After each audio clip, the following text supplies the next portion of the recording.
बहुत बहुत स्वागत है आपका। आपके साथ मैं हूं ललित प्रजापति। शुरुआत करेंगे बड़ी खबर के साथ। भोपाल से बड़ी खबर। सीएम शिवराज का मॉर्निंग एक्शन लगातार जारी है।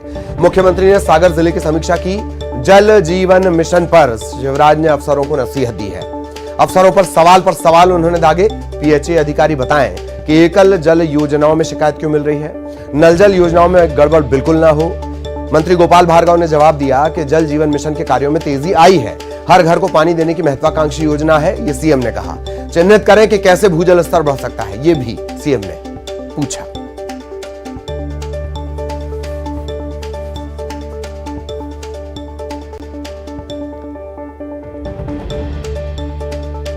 और सीएम ने अफसरों को फटकार भी लगाई। बिजली आपूर्ति की शिकायतों पर उन्होंने नाराजगी जताई। अफसरों को लताड़ लगाई। मेरे पास बिजली आपूर्ति की शिकायतें हैं। जले हुए ट्रांसफार्मर कितने दिन में बदलते हैं। अमृत सरोवर पर भी उन्होंने कहा प्रधानमंत्री की कल्पना को साकार करना है। सीएम हेल्पलाइन में आवास योजना की भी शिकायत आई है। गड़बड़ी करने वालों की सेवा समाप्त करो और जेल भेजो।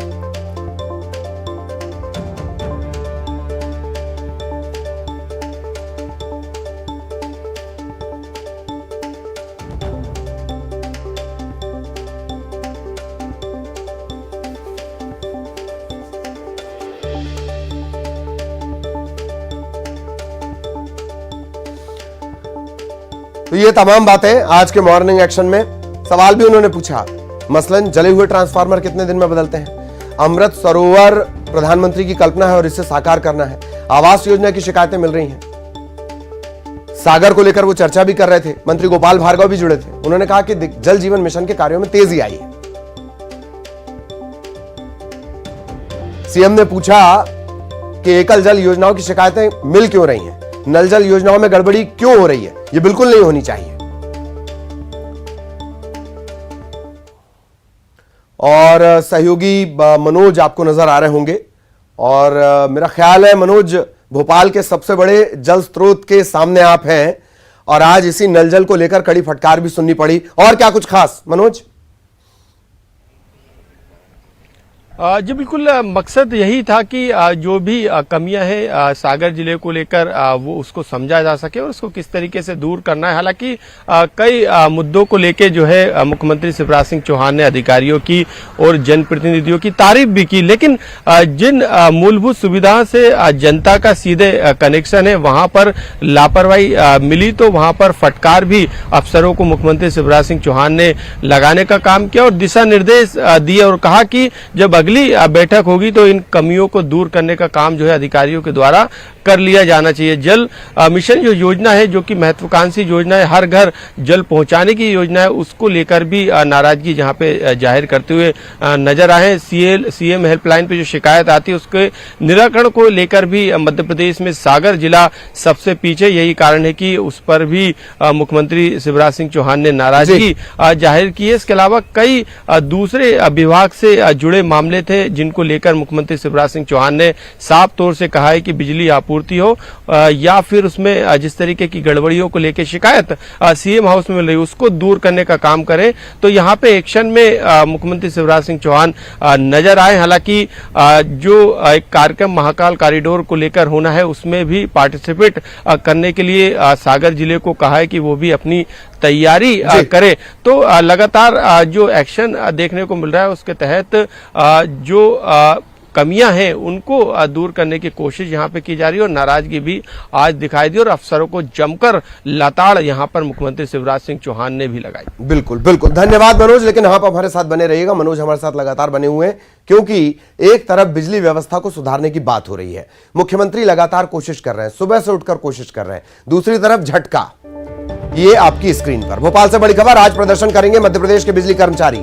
18 सूत्री मांगों को लेकर बिजली कर्मचारियों का आंदोलन। 2 अक्टूबर तक सुनवाई नहीं हुई तो चरणबद्ध आंदोलन। 1 साल पहले ऊर्जा मंत्री ने आश्वासन दिया था, 1 साल बाद भी समस्या का निराकरण नहीं निकला। नियमितीकरण, गृह जिला ट्रांसफर की नीति, आउटसोर्सिंग कर्मचारियों का संविलियन, पुरानी पेंशन व्यवस्था की बहाली, अनुकंपा नियुक्ति, ऐसी बड़ी बड़ी 18 मांगे हैं। सुबह तकरीबन 10 बजे एमपी नगर ज्योति टॉकीज के सामने बिजली कर्मचारी प्रदर्शन करने जा रहे हैं। 1 घंटे का सरकार को अल्टीमेटम देते हुए प्रदर्शन। मांगे पूरी नहीं हुई तो 2 अक्टूबर से फिर हड़ताल पर बिजली कर्मचारी जाएंगे। और अक्टूबर में आने वाली है दीपावली। दीपावली से पहले हड़ताल होगी तो झटका लगेगा।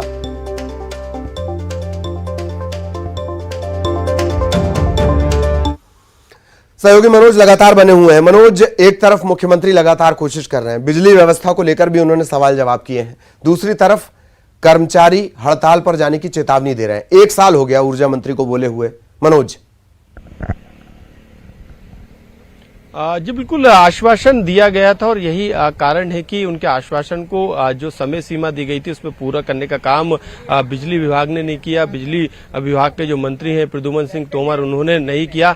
यही कारण है कि उनकी नाराजगी जो है अब खुलकर सामने आई और अल्टीमेटम उन्होंने आज 1 घंटे के सांकेतिक प्रदर्शन के दौरान दिया है। भोपाल के एमपी नगर में प्रदर्शन किया जाएगा, बल्कि एमपी के अलग अलग जिलों में संगठन जो है इनके प्रदर्शन करेंगे। जो मांगे हैं उनको फिर से गिनाने का काम किया। यदि उनकी मांगों पर फिर से पूरी करने का काम यदि विभाग के द्वारा नहीं किया गया तो आगे चल के 2 अक्टूबर के बाद जो है एक बड़ा प्रदर्शन, 2 अक्टूबर से ही ये प्रदर्शन शुरू हो जाएगा और जिसके चलते सीधा असर जो है आम जनता पे पड़ेगा। आज इसी बात को लेकर बिजली संगठनों ने एक पत्र भी जो है मुख्यमंत्री शिवराज सिंह चौहान को लिखा है, क्योंकि लगातार सागर जिले की समीक्षा में बिजली विभाग को लेकर भी नाराजगी जाहिर की थी। जो ट्रांसफार्मर है जलने की शिकायत, बिजली कटौती की शिकायत, लोगों की सुनवाई नहीं होने की शिकायत, ये तमाम तरीके के मुद्दे उसमें शामिल थे। ऐसे में यदि 2 अक्टूबर से यदि हड़ताल पर ये चले जाते हैं, क्योंकि यदि 1 साल से जो मांगे पूरी नहीं की गई उसको 1 महीने में कैसे ये विभाग पूरी करेगा, ये भी एक बड़ा सवाल जो है वो बिजली विभाग के सामने है। ऐसे कई मांगे हैं, उस पर किस तरीके की अब सहमति सरकार और संगठनों के बीच में बनती है, ये देखने वाली बात होगी। नहीं तो आने वाले समय में 2 अक्टूबर से कई दिक्कतें जो है आम जनता को झेलनी पड़ सकती है और त्योहारी सीजन इस तरीके की। और मंत्री और महकमे की ये जिम्मेदारी भी होती है कि वो अपने कर्मचारियों पर भरोसा जताने और पुख्ता करने की कोशिश कर रहे हैं। सिर्फ घास उखाड़ने से, नालियों की सफाई करने से या ट्रांसफार्मर पर चढ़ जाने से समस्याएं सॉल्व नहीं होती हैं। शुक्रिया मनोज। ग्वालियर का रुख कर रहे हैं। ग्वालियर में अंचल के 23 नर्सिंग कॉलेजों का रिकॉर्ड जब्त होगा। हाईकोर्ट के आदेश के बाद यह जब्ती की जाएगी। नर्सिंग कॉलेजों को 19-20 में मान्यता, 2019-20 में मान्यता दी गई थी। एएसपी रैंक के अफसरों को दी गई है रिकॉर्ड जब्त करने की जिम्मेदारी। कागजों में नर्सिंग कॉलेज संचालित करने का यह आरोप है और ये बहुत बड़े आरोप है।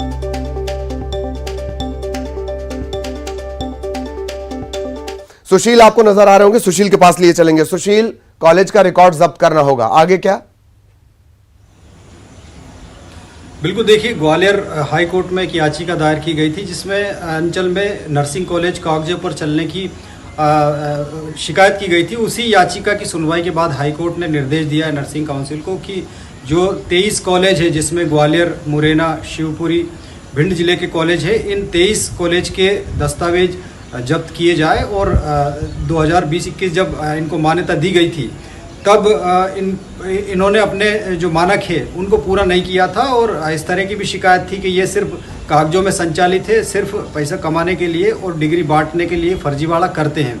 यही वजह है कि इस मामले में अब हाई कोर्ट ने सख्त रुख अख्तियार किया है और अब नर्सिंग काउंसिल को इनके रिकॉर्ड जो है जब्त करना होंगे और उन रिकॉर्ड को सीलबंद लिफाफे में पैक करके हाई कोर्ट में पेश करना होगा। तो निश्चित तौर पे अगली जब सुनवाई होगी तो इसमें हाई कोर्ट में इन कॉलेजों के दस्तावेज पेश किए जाएंगे। उन दस्तावेजों को जांचने के आधार पर जो है आगे हाई कोर्ट इसमें फैसला लेगा। चलिए, धन्यवाद सुशील इस तमाम जानकारी के लिए। सुशील हमारे साथ जुड़े हुए थे। रायपुर का रुख कर रहे हैं। बड़ी खबर, छत्तीसगढ़ में जीएसटी की टीम ने बड़ी कार्रवाई की है। यह जीएसटी की वो विंग है जो टैक्स चोरी के मामले देखती है। छत्तीसगढ़ में बड़ी कार्रवाई, 68 करोड़ से ज्यादा की टैक्स चोरी पकड़ी गई है। नकली इनपुट टैक्स क्रेडिट जारी करने वालों पर एक्शन किया गया है। जीएसटी ने 7 फर्म के खिलाफ मामले दर्ज किए हैं। आपूर्ति किए बिना इनपुट टैक्स क्रेडिट लेने का यह आरोप है। छत्तीसगढ़, ये शब्दों पे मत जाइए आप, शब्द थोड़े कठिन हो सकते हैं। आप ये समझ लीजिए कि टैक्स देना था, टैक्स चोरी की गई, हेर फेर की गई। जो रिकॉर्ड देने पड़ते हैं वो इधर और उधर करके रिकॉर्ड दे दिए गए। छत्तीसगढ़ में पहले भी ऐसे मामले पकड़े गए हैं। जिन फर्म पर मामला दर्ज हुआ उनमें बिजॉटिक developers private limited, golden traders, ARL trading company, Devi trading company, Badri enterprises, Kumar traders और सिंह ब्रदर्स शामिल हैं।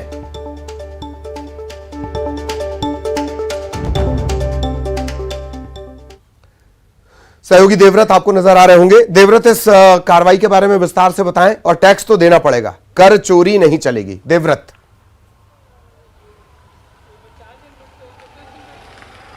जी, और ये कर चोरी जो है वो 7 संस्थानों द्वारा की गई थी, और इतना ही नहीं, इनके द्वारा जो दूसरे राज्य हैं वहां पर भी फर्जी बिल के आधार पर टैक्स चोरी की जा रही थी।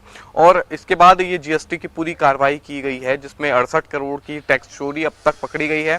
और एक तरह से ये रैकेट की तरह चल रहा था, क्योंकि फर्जी बिल के आधार पर ये किया जा रहा था, जहां पर माल की आपूर्ति दी जानी थी, लेकिन फर्जी बिल के आधार पर उसमें जो टैक्स लगता है वो टैक्स नहीं दिया जा रहा था। और ऐसी स्थिति में ये इन 7 संस्थानों पर कार्रवाई की गई है।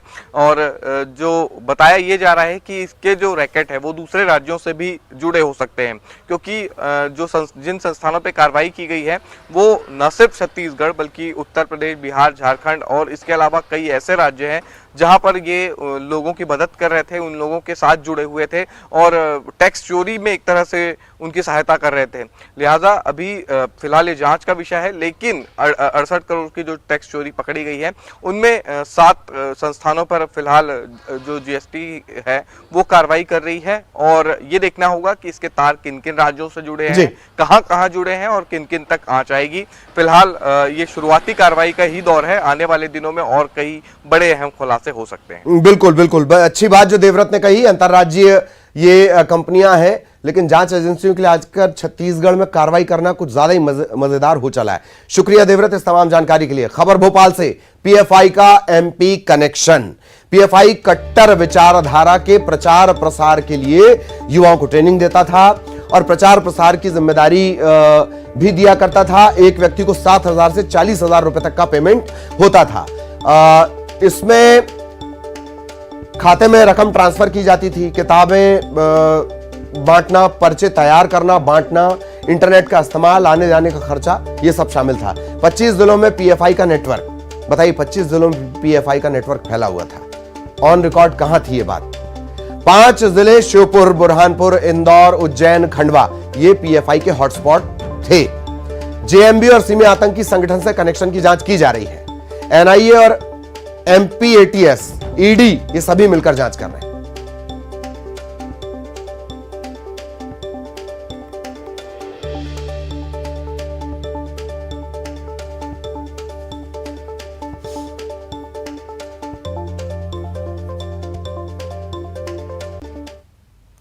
और फिर साबित हुआ छत्तीसगढ़िया सबले बढ़िया। स्वच्छ भारत मिशन में छत्तीसगढ़ का डंका बजा है। स्वच्छ भारत मिशन ग्रामीण में 4 राष्ट्रीय पुरस्कार छत्तीसगढ़ के हिस्से। दिल्ली के विज्ञान भवन में आयोजित कार्यक्रम में पुरस्कार मिलेगा। ईस्ट जोन में छत्तीसगढ़ पहले नंबर पर, ईस्ट जोन में दुर्ग दूसरे, बालोद तीसरे नंबर पर, ओडीएफ प्लस पर दीवार लेखन प्रतियोगिता में सेंट्रल जोन में तीसरा पुरस्कार। सीएम भूपेश बघेल ने स्वच्छ भारत मिशन की राज्य की टीम को बधाई दी है। छत्तीसगढ़ स्वच्छ भारत मिशन में हर साल अच्छा काम कर रहा है, यह भी उन्होंने लिखा है।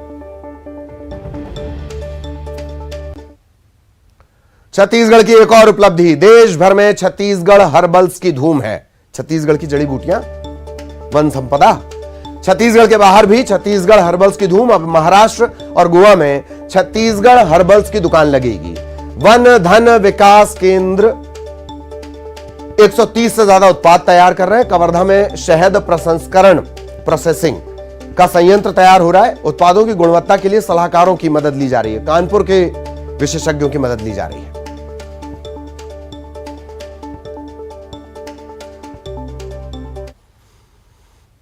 और अब बात बारिश की। शिवपुरी में 24 घंटे से ज्यादा वक्त से लगातार बारिश हो रही है। इसके चलते आगरा मुंबई राष्ट्रीय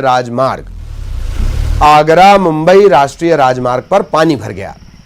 यहां पर बना पुल भी डूब गया है और इसके बाद यहां से होकर गुजरने वाले ट्रैफिक को डायवर्ट करना पड़ा। बारिश का पानी सिंह निवास पुल पर आ गया। इसके चलते वाहनों को यहां से डायवर्ट किया जा रहा है। ये पुल पर पानी की तस्वीरें।